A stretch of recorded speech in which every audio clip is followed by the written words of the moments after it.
holka. Ukaž to Temi. No, oni jsou docela jako smutný, že jich je málo, já se nemůžu povídat a že to tlačila tím, že prostě kluci za holkama. Ukaže. Tak tady Bík. Bedřich.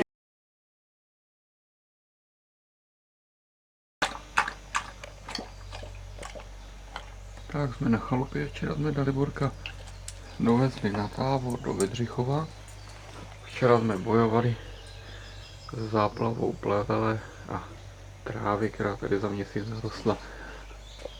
Dneska už to máme de facto hotový, ale byla to dřina. Jenom koleček plevele ze záhona jsme odvezli asi 10 kusů. Takhle zarostlý to snad nikdo nebylo.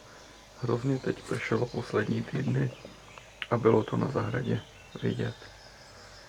Brambory moc nevyšly, vylezla každá pátá, byla to špatná sadba. Dneska asi pojedeme na výlet na kola.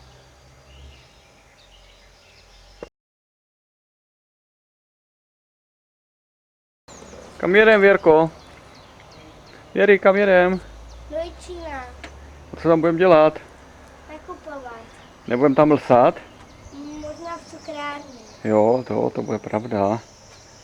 Maminko, co to děláš? Vystrkuj na mě svoji přivětivější tvář. Maminko, kouk na tatínka. Maminko, jeden malý pukůk. Jeden malý kuk. Tati. Natoč 20.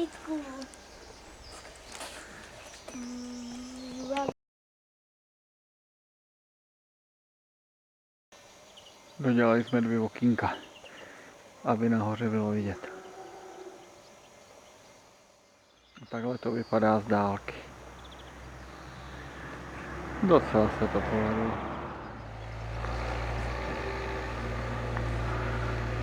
Kdo to tam kouká? Vystrčte hlavičky. To jsem já, Věruška. Vystrč hlavičku. Počkej ještě. No jo. Tak ahoj. Kde to seš? Ahoj. Kde to seš vlezla? Kde to seš vlezla? Já jsem nahoře v posezení. Teď jsem počkej, já jsem ještě nenakroucal. My musíme uklízet. Tak počkej, už to snad nakrouca. Naše